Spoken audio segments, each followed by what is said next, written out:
ही गोष्ट आहे 1960 सालची। मुंबईसह संयुक्त महाराष्ट्र झाला आणि आपलं हक्काचं राज्य अस्तित्वात आलं। महाराष्ट्र राज्य तर मिळालं, पण त्यावेळेस एक मोठा प्रश्न हवेत तरंगत होता। तो प्रश्न विचारला होता प्रसिद्ध लेखक आणि पत्रकार ग. माडखोलकर यांनी।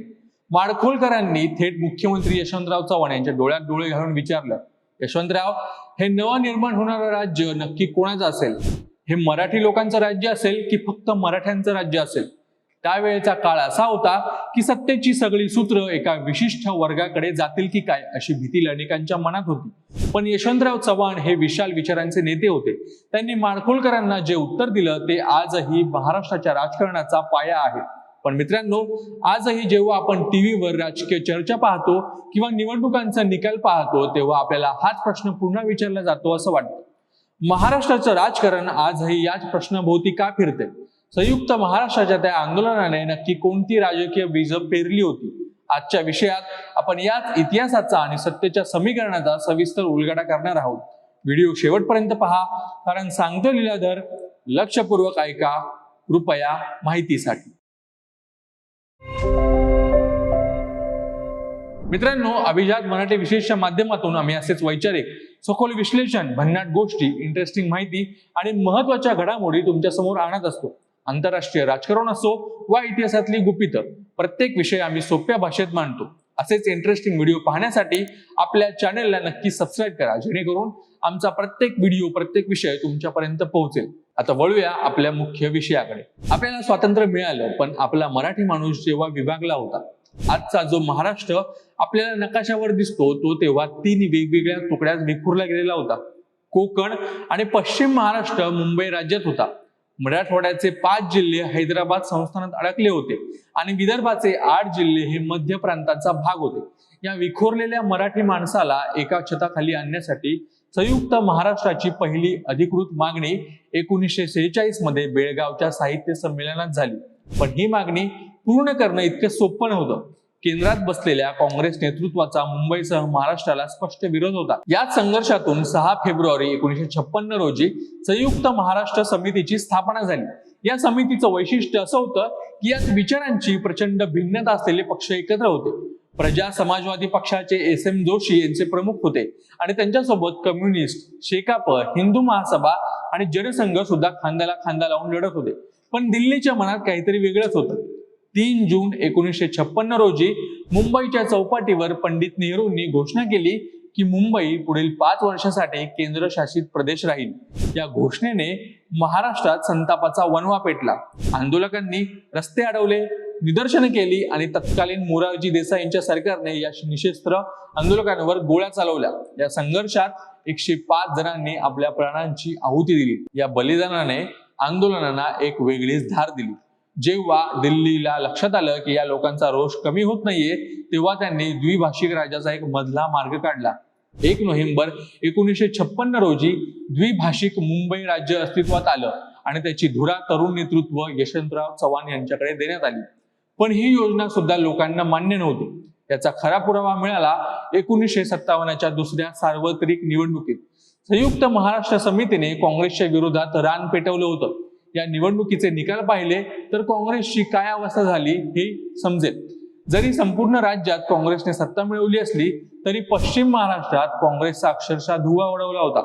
पश्चिम महाराष्ट्रातील 135 जागांपैकी काँग्रेसला फक्त 35 जागा मिळाल्या, तर समितीने 96 जागा जिंकून दिल्लीला मोठा धक्का दिला। काकासाहेब गाडगीळ, मालोजीराजे नाईक निंबाळकर आणि हरिभाऊ पाटसकर यासारखे काँग्रेसचे दिग्गज नेते निवडणुकीत पडले। इतकंच नाही तर 30 नोव्हेंबर 1957ला जेव्हा नेहरू प्रतापगडावर आले होते, तेव्हा हजारो लोकांनी काळे झेंडे दाखवून त्यांना विरोध केला। अखेर जनतेची ही ताकद पाहून केंद्राने नमते घेतले आणि 1 मे 1960 रोजी आपला महाराष्ट्र अस्तित्वात आला। महाराष्ट्र मिळाला खरा, पण काँग्रेस समोर आता मोठं आव्हान होतं। आंदोलनाच्या काळात काँग्रेसची गेलेली पत कशी मिळवायची?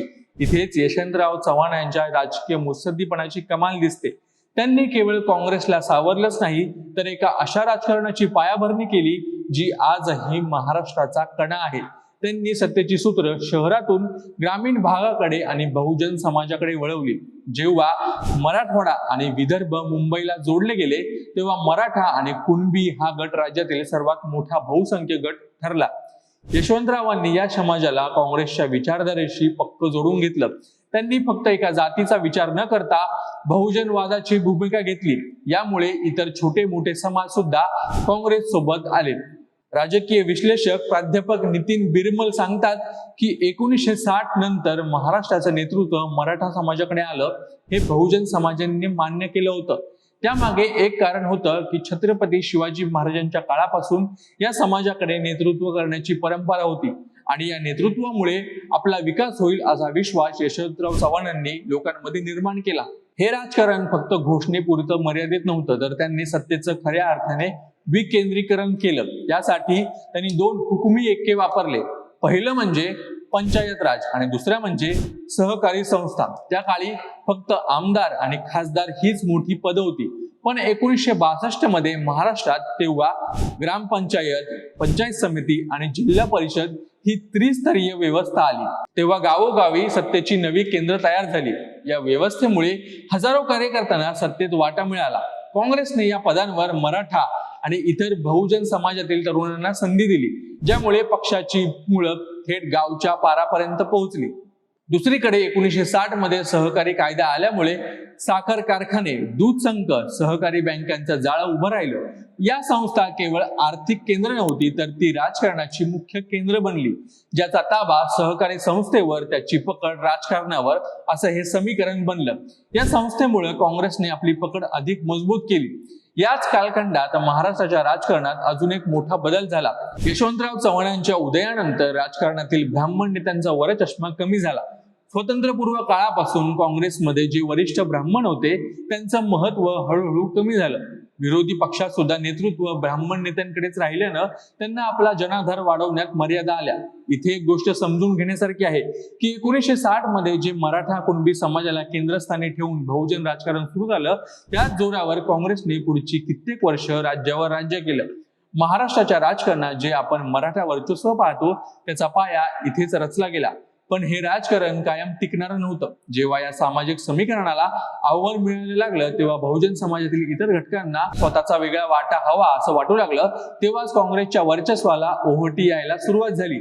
आज जेव्हा आपण महाराष्ट्राच्या राजकारणाकडे पाहतो तेव्हा लक्षात येतं की 60 वर्षांपूर्वी सुरू झालेली ही सत्तेची समीकरणं आजही पूर्णपणे बदललेली नाहीयेत। सत्तेचा केंद्रबिंदू आजही ग्रामीण अर्थकारण, सहकार आणि समाजकारण याच गोष्टींभोवती फिरतोय। संयुक्त महाराष्ट्राचं आंदोलन हे फक्त एक राज्य मिळवण्यासाठी नव्हतं, तर ते याच मातीतील माणसाला स्वतःची राजकीय ओळख मिळवून देण्यासाठी होतं। त्याच आंदोलनाने जे प्रश्न उपस्थित केले आणि जी उत्तरे दिली त्यावरच आजही महाराष्ट्राची इमारत उभी आहे। पण प्रश्न असा उरतो की आजच्या बदलत्या काळात हे जुनं सोशल इंजिनिअरिंग टिकणार आहे का? बदलत्या अर्थकारणाने सत्तेची केंद्र ग्रामीण भागातून शहराकडे सरकतायत का? मित्रांनो, आजचा हा व्हिडिओ तुम्हाला महाराष्ट्राच्या याच महान राजकीय प्रवासाची ओळख करून देण्यासाठी होता। हा इतिहास फक्त पुस्तकात वाचण्याचा नसून तो समजून घेण्याचा आहे, कारण आपल्या वर्तमानाची उत्तरं आपल्या भूतकाळात दडलेली असतात। तुम्हाला काय वाटतं? यशवंतराव चव्हाणांनी जे बहुजन राजकारणाचा पाया रचला तो आजच्या काळातही महाराष्ट्राला प्रगतीकडे नेण्यास पुरेसा आहे का? आता नवीन नेतृत्वाची आणि नवीन समीकरणाची गरज आहे का? तुमचे विचार कमेंट्स मध्ये नक्की सांगा। ही माहिती आवडली असेल तर व्हिडिओला लाईक नक्की करा आणि अशा सखोल आणि संशोधनावर आधारित व्हिडिओसाठी आमच्या अभिजात मराठी विशेष चॅनलला नक्की सबस्क्राईब करा। तुम्हाला सुद्धा महाराष्ट्र दिनाच्या हार्दिक शुभेच्छा। जय महाराष्ट्र।